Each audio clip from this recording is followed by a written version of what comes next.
Salutations, fellow engineers. It is I, your engineer of the day, Dubelong, coming back again as always with some more From the Depths Engineering Review. Today we're going to be looking at Teimon Kauppa by none other than Martincitopants.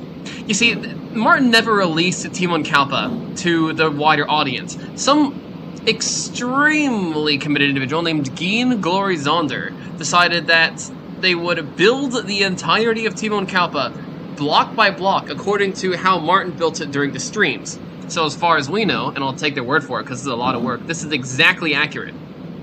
Anyways, it cost 128,612 materials, volume 6,212 meters cubed, firepower 128.09, almost entirely missiles, and 20.6% armor cost. It moves 9 meters per second, which can't be right.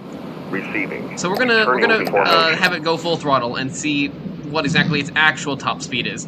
In the meantime, we should be taking a look at the combat systems because there's a couple of caveats to Teimon Kauppa and it having honestly decent performance stats. Looking at it, it has exactly as much firepower as it has material cost, which is very rare. A lot of my ships have only half as much. But of course, I'm sure anybody who's watched Martincitopants knows that Teimon Kauppa is messed up just a slight bit.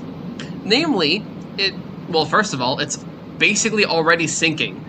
It has as much reserve buoyancy as you would expect from a ship that has both its propulsion and its air pumps turned off. Now, admittedly, this thing doesn't have any hydrofoils to give it extra buoyancy when it's moving, but it has air pumps. It's just behaving like they're turned off, which is a problem. Also, obligatory, let's just set off the ammo right now, because, I mean, we all know how this ends. Let's just skip to the end. The ammo is not actually reactive safe. It's surrounded by heavy armor, but there's 12 blocks of it here, and there's only one block of separation between all of these. So one of the ammo boxes going off is going to destroy all of the other ones. Yeah, it's a problem. Anyways, subsystem overview. First up here we have a HE gun, HE warhead body, HE head. This is not a very good shell at all. It moves pretty slowly. It's a 1 meter shell. It's being fed into 1 meter autoloaders, 2 clip, which is actually pretty good. The problem comes because this shell only deals 1690 explosive damage, which is not nearly enough to rationalize using HE shells. You might be able to use heat, but also I believe you're running into stability issues with the shell because you only have a head and a body. You need at least 2 bodies in order to make sure that your shell doesn't start spiraling out into nowhere.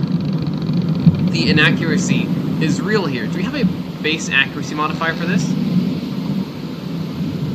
Where is it? Accuracy modifier. We should see one.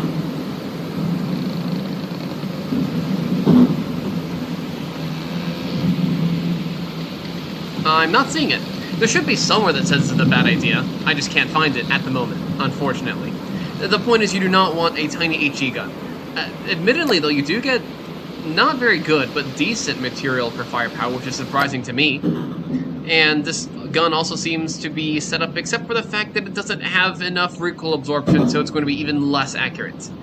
Next up here, we have what looks like stair steps. If you spawn in here, we actually do have a command console, but this ship doesn't look completely done. These slopes were never sloped, so to say, which is a problem. Not as much of a problem, though, as the fact that our main gun will explode because it does not have any ejectors or emergency ejection defuse. This uses an interesting 6 meter long APHE shell. It has penetrating depth fuse, it has inertial fuse, but it has 500,000 KD AP, which is actually very good at this size of ship.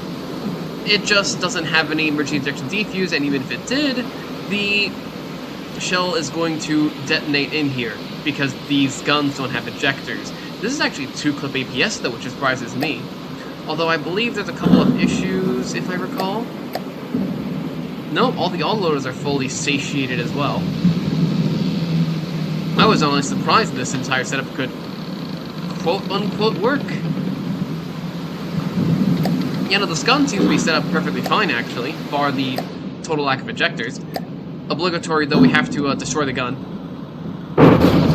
Look at that. Kaboom. We also have 22,000 engine power and nothing to use it on. And the fuel is going to burn the engine down. Well, actually, is it? Because we're underwater. Is the fuel going to burn the engine down, or just cause a small explosion and do nothing? Oh, look at that. Since we're underwater, the fire is immediately extinguished. It does 0 damage. I didn't think of that. Well, there we go. I guess that's quote-unquote safe ammo storage. Although border-wise, if you're watching this, your hydrofoils are not underwater, and their engines will burn down.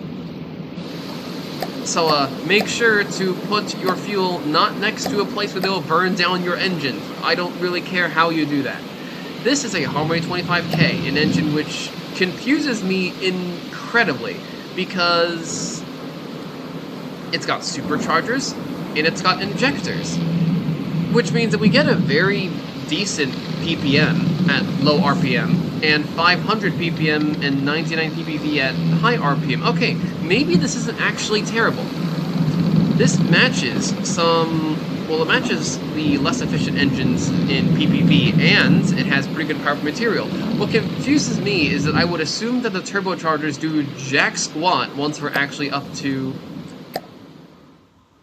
power, up to spin. So, let's verify that. Let's put down some ECMs.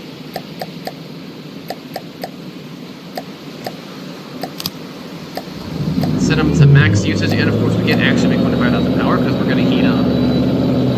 We're making 15,000 power, and we're making 355 ppm, and 70 ppb. What?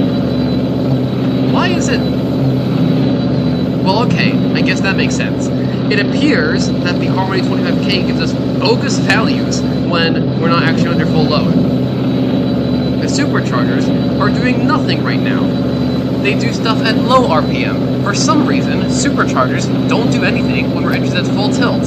So they're doing literally nothing. We can replace them and nothing changes. In fact, we get slightly better PPV because we're removing blocks that do nothing.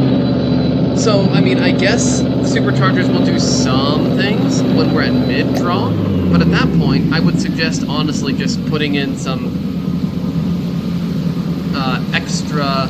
putting in an RPM restrictor so that you aren't accidentally turning your engine into not leveraging its own supercharger power.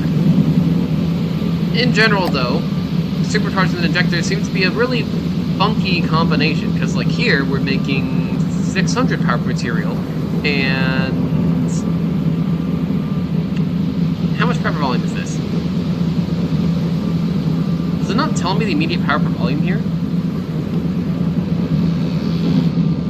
Yeah, this is probably why people get really confused about this game. First of all, you have to know these parameters, and then after that, you have to know where to find them. Like, okay, if you're at 50% draw, you get mediocre power per volume and still very bad power per material. Why in the world is this even a prefab? Oh, it's Harmony 14K, not Harmony 25K. I see. Still, though, it seems like mixing injectors and superchargers is a really bad idea, and given the fact that FTD has been improving its prefabs lately, I don't know why you would do this. Why did they do this? I cannot tell you. Anyways, missile bank. We got a little distracted there. Triple explosive warhead, AP guidance, reinforced body. No signal processor. I'd recommend having one of those. One day, I shall give you all my prefab missile designs so that nobody ever has to build missiles ever again. Unless somebody's done that already, of course. The main problem here, though, is that we don't have any... First of all, you don't need a failsafe here. Just, you don't need one, because this local weapons controller has a failsafe for the all-in-one version inbuilt. Secondly, you don't have an IFF module in here, so the missiles are just going to circle back and destroy yourself. But here's my hot take. Teimon Kauppa is actually not a bad ship. Not irredeemably bad anyways. There's only a couple things that you actually need to do to make a ship not terrible. And it is relatively easy to make them into an existing design. Well, I guess relatively easy is a relative term. It might take an hour or so. But I think I'm going to leave that for the next episode. Because I highly doubt that anybody would expect me to do this. And I need to make my video succinct. So I will see you in part 2 for Teimon Kauppa Mark II. Mwahahaha! That was a terrible evil laugh. See you later.